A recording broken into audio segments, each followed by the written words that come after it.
Welcome, this is a recorded session of the Post-Quantum Cryptography Conference of the PKI Consortium.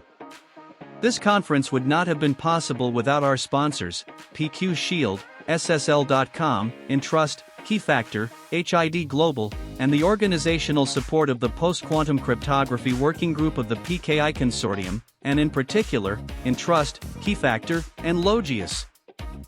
Would you like to join the PKI Consortium? Go to pkic.org/join, or contact us if you would like to become a sponsor. Okay, for our last session of the morning, I'd like to introduce you to Inigo Barari, I mangled that, CA Manager at Sectigo. He's been working in PKI and cybersecurity for more than 25 years and has held technical responsible positions on CAs and TSPs browsers, and also certification bodies as an auditor. He started working with ETSI and ESI in the early 2000s and has participated in several STFs, developing many of the standards used in the past for the issuance of certificates and also on preservation services, which were germane for the current ENs, in where he also participated as editor. I'd like to turn it over to Inigo. Yeah. Thank you. It's okay. Yes. So, you can see now these two names there. So my name is Inigo. I work for Sectigo, and this presentation has been made also with my colleague Jan Emanuel from Nowina, which is not here, but hopefully is watching this live. What now? You can hear? Okay, is watching this same as the ETSI ESI chair and vice chair and secretary that also helped with this presentation. So they are all hopefully online watching this on this stream with YouTube. Now I can consider a YouTuber. So I would tell my kids.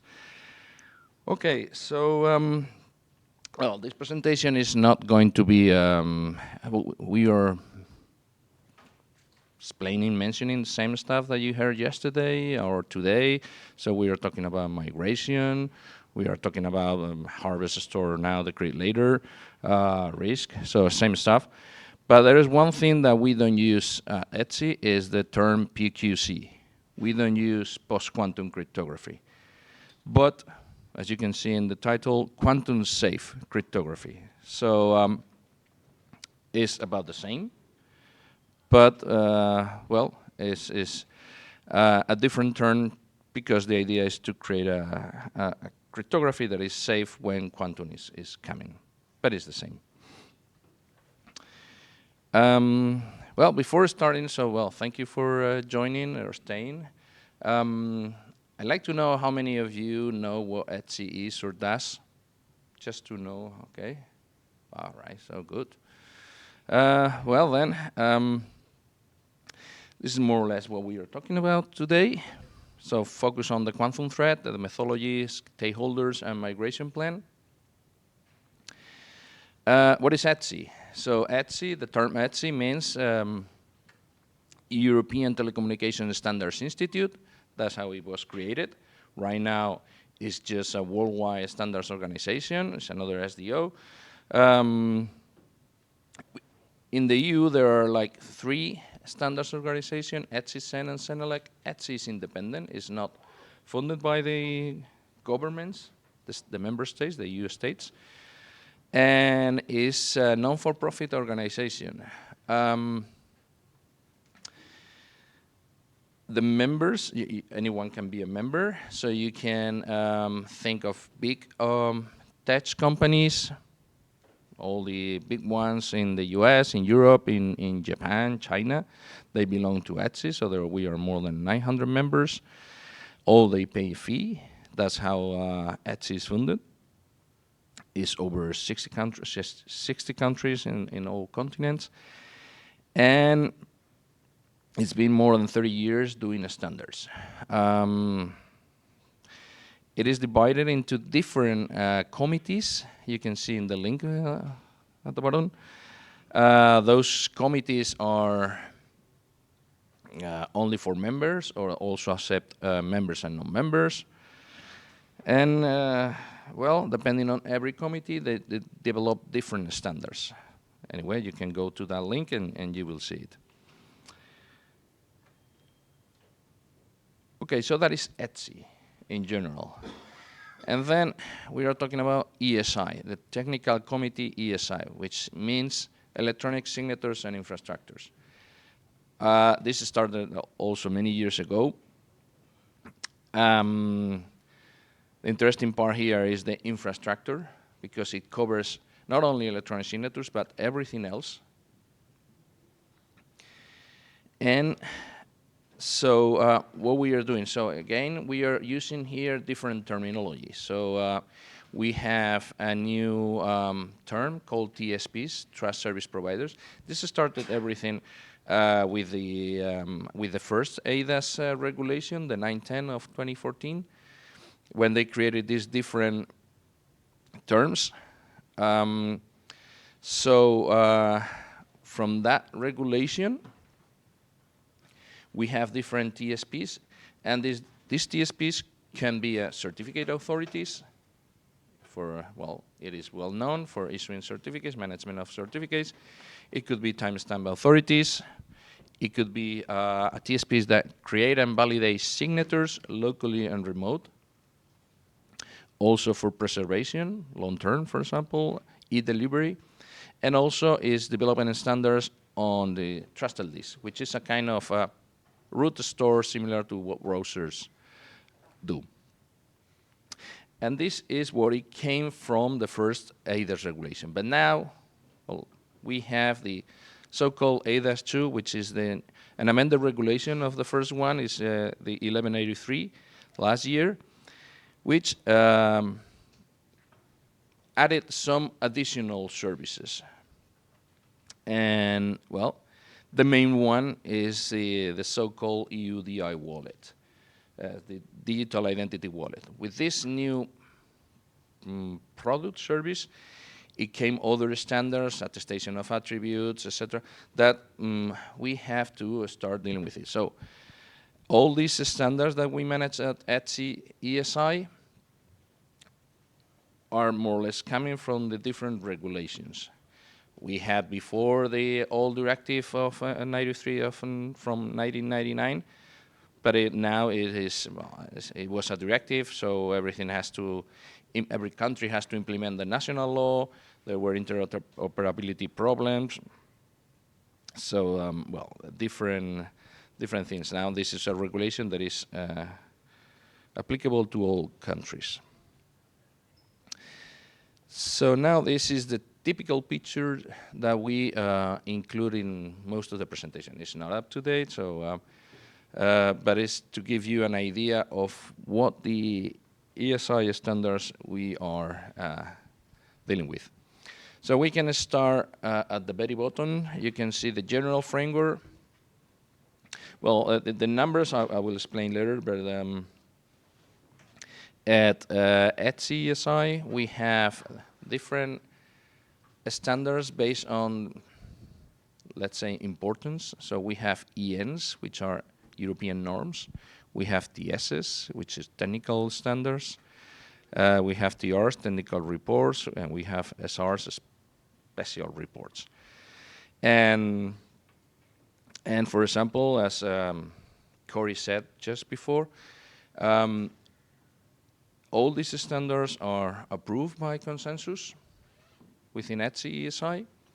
And in the case of the ENs, after the approval at ETSI are sent to the different member states to also approve, provide comments, or reject. So only for the ENs.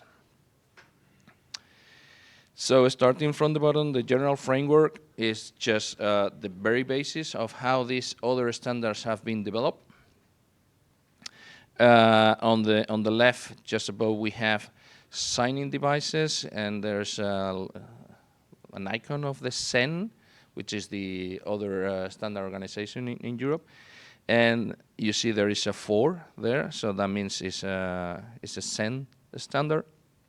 And they are dealing with the QSCDs, with the cryptographic device. A QSCD means qualified signature or seal creation device. It could be an HSM, it could be a USB token, a smart card, and they create protection profiles, etc. So there are some standards there. On the right hand, you see the cryptographic suites, just dealing with algorithms, dealing with keys, hashes, well, and dates when this is going to be deprecated, or you can use it for more time or not. Above that, we have the signature creation and validation, that we have a generic one for ADES. ADES means Advanced Electronic Signatures. And then on the right, you have different formats depending on the type of signatures. So we have SADES, which is XML. We have CADES for CMS, PADES for PDFs, JADES for JSON, ESIC for containers, and then we have, for example, new ones, CBOR. So, well, there are many. Going above, we have these TSP supporting digital signatures for CAs, issuing and managing certificates, time stamping, also for the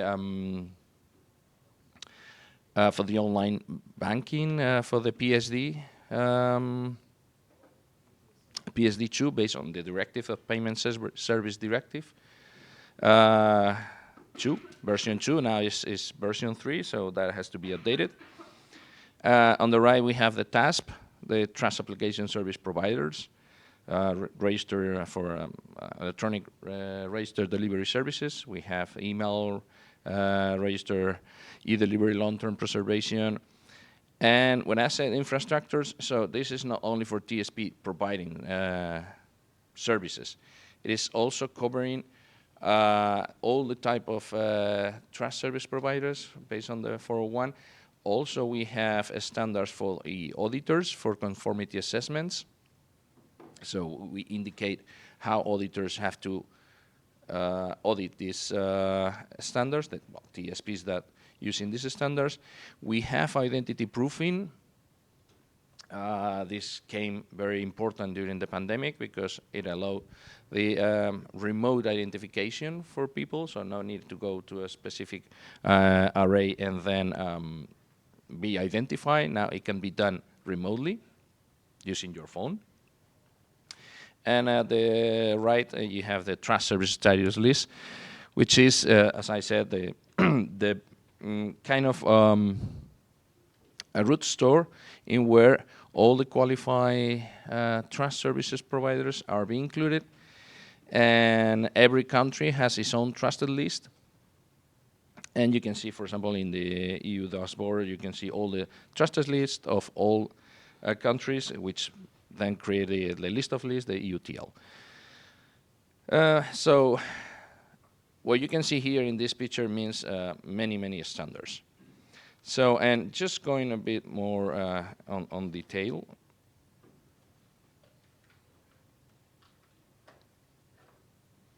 It was going good, but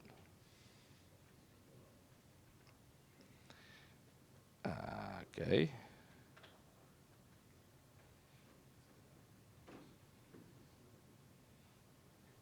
All right. So the general framework, so that is to describe the general structure. So this 000 is the general framework. It is where it's displaying these fancy numbers we use. So it's why we have 119, 319, 419, or any other. And the 001 is standard for definitions and abbreviations. You can see these are TR, technical reports. For the trust service providers, we have the general one, the 401 for all TSPs. This is based on ISO based on ISO 27001. So it talks about the risk assessment, network security, HR management, physical security. So that is generic for all type of TSPs. We have this conformity assessment for CAPs. CAPs means conformity assessment bodies, which are assessing TSPs, and the identity proofing we mentioned.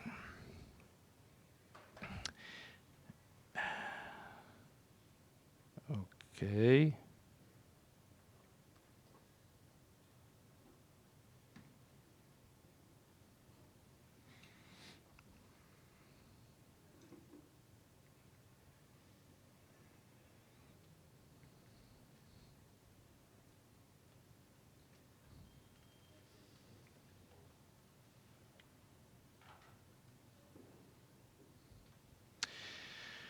Okay, for the TASP, the Trust Application Service Providers have the e-delivery. So more or less, all the standards are similar. So there is a main one, which is policy and security requirements. They start that way for all, and then specific ones based on what is required. So in this case, services for registered email services, registered delivery service.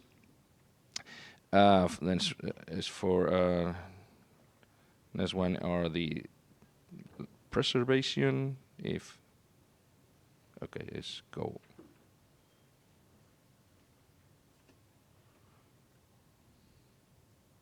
So the preservation again, the 511 is policy and security requirements, and the 512 is protocols. Okay.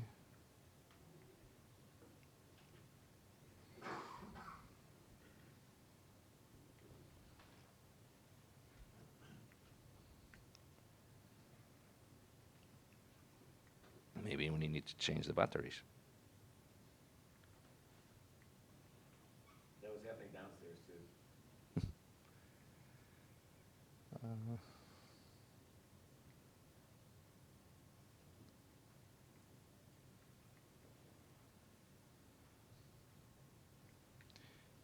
Can you continue with the? Oof. That is too far.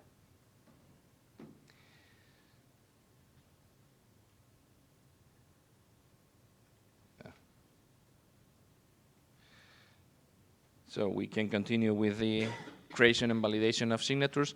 So also have in mind that we have, even technically it's the same, we have signatures and seals. Because a signature is performed by a natural person and a seal is performed by a legal person. So technically it's the same stuff, but a person signs and an organization seals. So that's why we say signatures and seal, QSCD, qualify signature and seal creation device. So it is to distinguish who is doing what. So we have the ADES, the advanced electronic signatures, and we have the different formats. So that is all the standards. And now we also have the algo paper when it comes, the cryptographic suits. That is one of the effective ones for this quantum-safe migration. Okay, this one, which is based on SOGIS.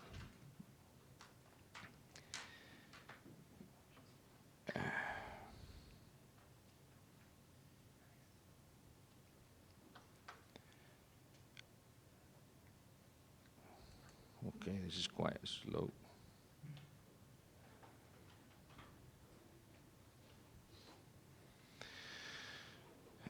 Well, we are here. The remaining ones, you can find the presentation later. So we have these 411 Part 1 and Part 2 for issuance of certificates and issuance of EU qualified certificates. Those are also affected by the quantum-safe cryptography.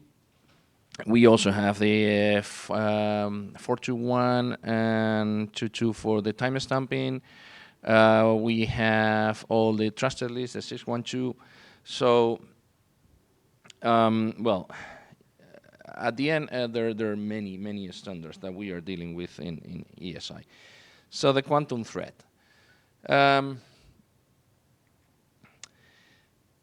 As you can see from the standards we have seen, the majority, if not all, of the ETSI ESI standards are affected by this quantum threat, which means that we need to change, we need to update them all. Because they rely on digital signature techniques, and well, that is what the new standards developed by FIPS are about. So, by NITS, sorry. And also, it is affecting for the communications, authenticate communications for the e-delivery. So then we had at the beginning in the agenda. So we have the quantum threat, we have the methodology, we have the stakeholders, and we have the migration plan. So the methodology. So what we have to do is identify first the ESI stakeholders. This methodology, it can be also used for any kind of organization. This is not only for ESI, but well. We have to identify the ESI stakeholders. We have to classify these stakeholders based on urgency. We can use this ETSI standard for how to make this classification. And we have to identify the SE standards that are applicable to these stakeholders. And then the migration of the standards. For the migration, so we work with TC Cyber, which is another technical committee at ETSI, and they create this 619, which is a guidelines for a migration plan. So it is basically divided into 3 different stages. The first one will be inventory. So we have to identify everything we have, then we have to create the migration plan, and then we have to execute the migration plan. This is it. So, of course, for the inventory, which is very important. So, for example, Tim said yesterday that no organization in the world are known everything they have, and that it could be true. Well, that is true because we've seen many outage for an expired certificate, for example. People that put a certificate in a code and forget about it, or people that don't have all these certificates listed or controlled or managed somehow, and they are getting problems. So we have to make this inventory as much more, very detailed. We have to have risks, cryptography assessments. We also need to, it's not about only our own organization, but also we have relying parties, we have suppliers. So, well, nothing that you haven't heard from yesterday and this morning. So, and the preparation of the migration plan and the execution. And the execution, well, we will find issues that we have to deal with, etc. The stakeholders. So that is the methodology. We go to the stakeholders. Which do you think are the stakeholders that will be affected by this? Having the implementers of whatever standard you're putting out, or is that I'm sorry, rhetorical question? Never mind. The first one is the qualified, well, the trust service provider that are issuing digital certificates. Well, you can be a trust service provider, a qualified trust service provider issuing qualified certificates. So that is according to the law, to the regulation. So that is one of the first stakeholders that have been identified. Because, well, we heard these days that this quantum-safe migration is problematic for all these certificates that are out there. Which one else? Signatures. TSPs that provide signatures and seals, and the validation of them. Those are providing ERDS, Electronic Register Delivery Services. So these are mainly affected by this hardware store now, decrypt later attacks. And those trust services that are used within the UDI wallet. This is the first priority. So we have a lot of stakeholders affected. So you can see all the, for example, at the TSP that provides qualified certificates, signatures, e-delivery stuff. It is well affected.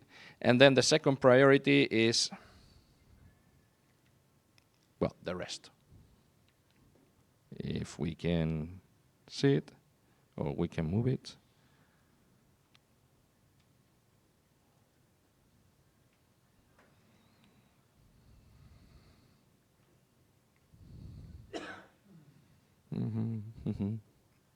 Oh. Well, the second priority, all other trust services. Migration plan. So, in line with the document that we have mentioned, the 619, ESI has established an inventory of dependencies.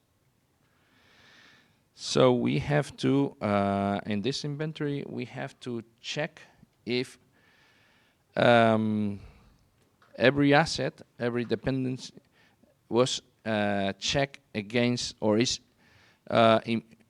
it has cryptography involved. So not all assets have cryptography affected them. Once we,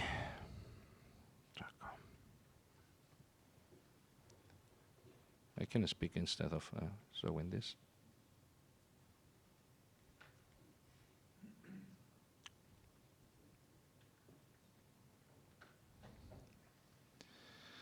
So, well,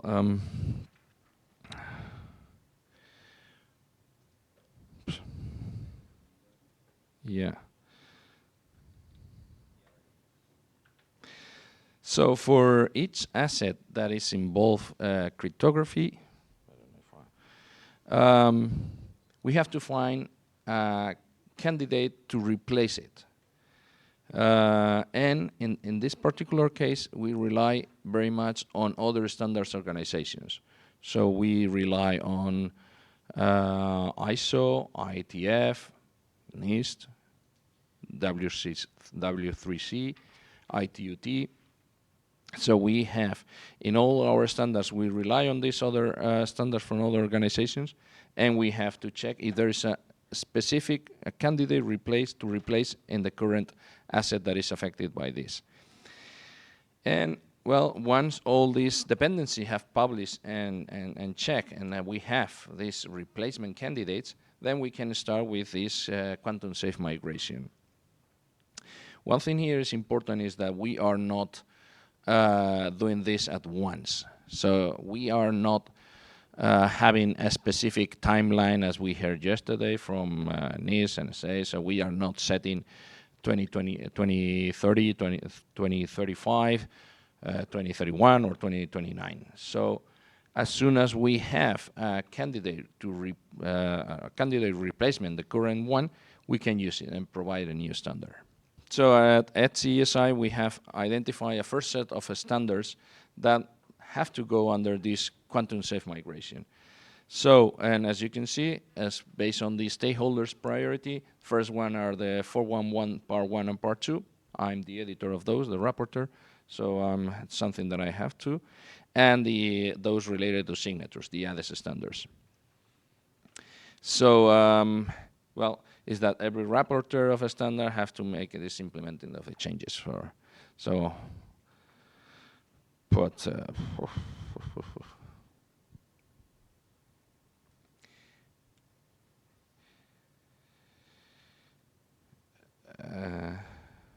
okay, well, that is set. So for example, these These are some of the other organizations we rely on that we have checked and see. So the NIST, the 203, 4, and 5, the recommendation transition time, the ITF. So we at ETSI, we only rely on published standards, so not all these drafts. But, and of course, as Mike and Corey said, these maybe are out of date, so, but it is not something that we look every day, so that is from time to time.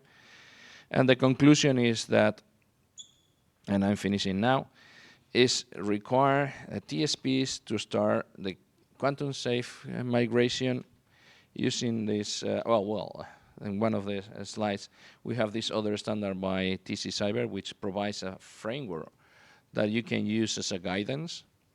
This is also valid for all type of organizations, not only for TSPs, to complete the inventory and all the assets. And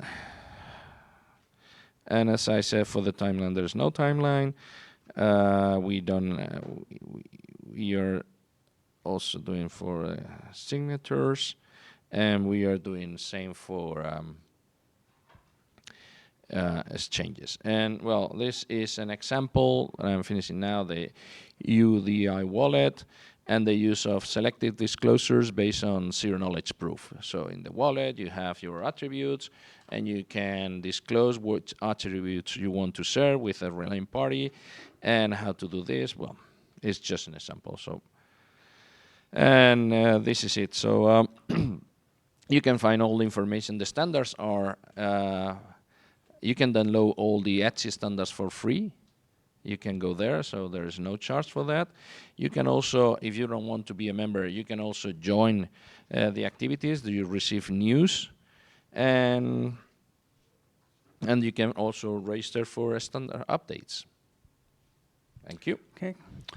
Thank you. We're at the break time for this morning, and we do have one online question. Okay, let's take the one remote question. There's a question for, do you know when SOGIS algo paper will get an update with quantum resistant algorithms? No. So as I said, so there is no dates, no specific dates. We are working on it.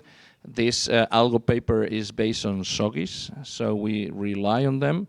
So we have made some updates, but there is no specific date yet.